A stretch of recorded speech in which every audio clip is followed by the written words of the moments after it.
बड़ी खबर बेंगलुरु से है। रामेश्वरम कैफे ब्लास्ट केस में चार्जशीट दाखिल की गई है। चार्जशीट में आईएसआईएस की साजिश का खुलासा किया गया। 4 आरोपियों के खिलाफ चार्जशीट दाखिल की गई है। एनआईए ने चार्जशीट दाखिल की जिसमें आरोपियों की कई धमाकों की प्लानिंग का जिक्र किया गया है। बेंगलुरु में कई धमाकों की प्लानिंग का जिक्र है। बेंगलुरु बीजेपी दफ्तर में हमले की साजिश थी। प्राण प्रतिष्ठा के दिन हमले की साजिश थी। आईएसआईएस की साजिश का यह खुलासा हुआ है। बेंगलुरु के रामेश्वरम कैफे में ब्लास्ट हुआ था इसी साल मार्च महीने में और इसके बाद लगातार आरोपियों की धरपकड़ के लिए कार्रवाई की गई। मामले की जांच पड़ताल लोकल पुलिस ने शुरू की। उसके बाद एनआईए ने केस को टेक ओवर किया। पॉलिटिकल एडिटर अदिति नागर हमारे साथ लाइव कनेक्ट हैं। अदिति, यानी कि कई जगह धमाके की प्लानिंग और खास करके प्राण प्रतिष्ठा वाले दिन कई इलाकों को दहलाने का ये पूरा प्लान था। चार्जशीट में और किन किन पहलुओं का जिक्र है? बिल्कुल, आपको बता दें कि एनआईए ने आज चार्जशीट दाखिल की है। 1 मार्च को ये पूरा दोपहर 12:55 जब एग्जैक्टली वो समय होता है जब किसी भी कैफे में लंच आवर होता है, बहुत ज्यादा भीड़ होती है, उस समय ये ब्लास्ट हुआ था। उसके साथ साथ कई और जगहों पर ब्लास्ट होना था। उसके बाद ये जाना गया, इस पूरी चार्जशीट में लिखा है, पहले भी इस बात की थी पर चार्जशीट में डिटेल में लिखा है। पहले मैं आपको बता दूं कि ये हाई प्रोफाइल जो बेंगलुरु रामेश्वरम केस ब्लास्ट था उसको लेकर जब एनआईए ने आज चार्जशीट दाखिल की है, उसमें जो आइडेंटिफाइड अक्यूज्ड हैं जैसे मुसफ्फिर हुसैन, शाहिब अब्दुल मतीन, अहमद ताहा, जो मेन अक्यूज माना गया है, जो मेन आदमी है, जो डायरेक्ट कनेक्टेड था, जो विदेशी, जिसमें जाहिर तौर पे पाकिस्तान का जिक्र आता है और उसके विदेशी ताकतों की बात आती है, तो ये ताहा सबसे इंपॉर्टेंट आदमी इस चार्जशीट में भी लिखा गया है कि जो मास्टरमाइंड है वो ये ताहा है। इसके अलावा माज, मुनीर अहमद और मुजम्मिल शरीफ, इसके अलावा भी एक कोड भी इसमें सामने निकल कर आया है। वो कोड भी कर्नल के नाम से है और जो पूरा मॉड्यूल था उससे कनेक्टेड थे ये।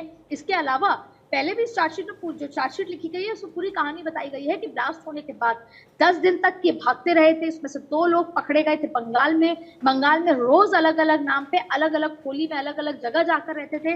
तो इस चार्जशीट में पूरा खुलासा करते हुए सारी प्लानिंग को बताया गया है। और आपको ये भी बता दें कि जो अक्यूज ताहा साहिब, उन्होंने हैंडलर को फंड किया था क्रिप्टो करेंसी से, ये भी इसमें खुलासा किया गया है।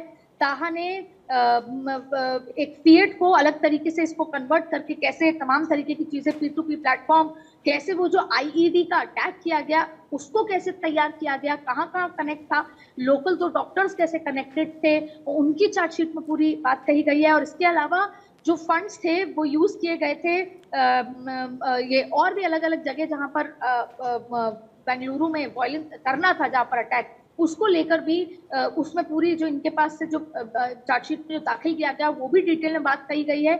और इसके साथ साथ ये भी बताया गया कि जैसा आपने कहा कि आईईडी से जो फेल हो गया था अटैक, वो कैसे बीजेपी स्टेट ऑफिस में अटैक करना था, उसकी भी चार्जशीट में पूरा दाखिल किया गया है। जो मालेश्वरम बेंगलुरु में है, प्राण प्रतिष्ठा सेरेमनी अयोध्या जो कि 22 तारीख को थी, 22 जनवरी को, और ऐसे में तमाम तरीके की प्लानिंग यहाँ पर की गई थी। और इसके अलावा 2 की अक्यूज्ड जो थे उसमें, उनको लेकर डिटेल में इसकी प्लानिंग यहाँ पर डिटेल में इस चार्जशीट में इसको दाखिल किया गया है। अब सबसे महत्वपूर्ण बात ये निकल कर आती है कि आज जब एनआईए ने इतने दिन पूरी जांच पड़ताल, क्योंकि वो हिरासत में है, उसके बाद आज जो चार्जशीट दाखिल की गई है, तो इस चार्जशीट में गंभीर आरोप, अनलॉफुल एक्टिविटी आईपीसी के तहत, prevention act, explosive substance act, इसके तहत उनको उस चार्जशीट में उनके अंदर में जो भी उन्होंने काम किए, जो भी चीजें थी, जिस तरह की प्लानिंग थी, कैसे वो कॉल ट्रेस थी, कैसे वो कॉल पे बार बात करते थे, और इसमें ये भी जिक्र किया गया है कि कैसे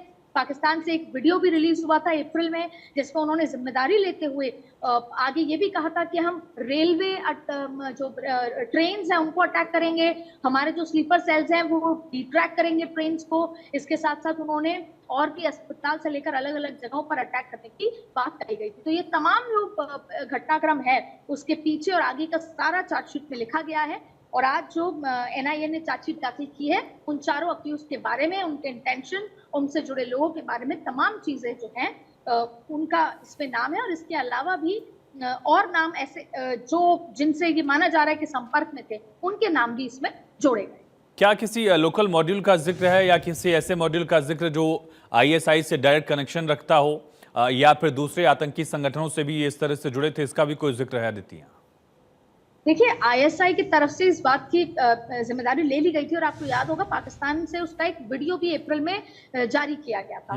उससे भी जोड़कर इस बात को इस चार्जशीट में बताया गया है कि आईएसआई से कैसे कनेक्ट है इसको लेकर, और वो तमाम चीजें भी इस चार्जशीट में जो सूत्र बता रहे हैं वो इन 4 आरोपी के खिलाफ जो चार्जशीट दाखिल की गई है उसमें वो पूरे कनेक्ट के बारे में, उस पूरे काम के अंजाम के बारे में उसमें लिखा गया था और आगे की क्या प्लानिंग है उस तमाम चीजों के बारे में, खास तौर पर उसमें बेंगलुरु में जो स्टेट दफ्तर है उसके बारे में किस तरीके से प्लानिंग की गई थी, वो तमाम चीजें की गई थी। रामेश्वर कैफे में जो प्लानिंग थी उसमें वो किस किस लोगों से मिले, क्या प्लानिंग की, उसके बाद वो बंगाल भाग गए और आईएसआई का जिक्र किया गया है। और स्पेसिफिकली तो वहां का जो एक मोस्ट वांटेड व्यक्ति है जो रामेश्वरम ब्लास्ट के लिए जाना जाता है उसका नाम भी इसमें शामिल किया गया था। इस चार्जशीट में उसका भी नाम शामिल यहाँ पर किया गया।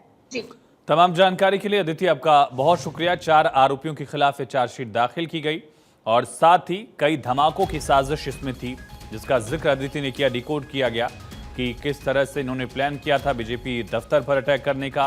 प्राण प्रतिष्ठा के दिन इलाके को दहलाने की साजिश थी और न सिर्फ एक जगह बल्कि कई सिलसिलेवार धमाकों की प्लानिंग इन्होंने रची थी जिसका खुलासा किया गया।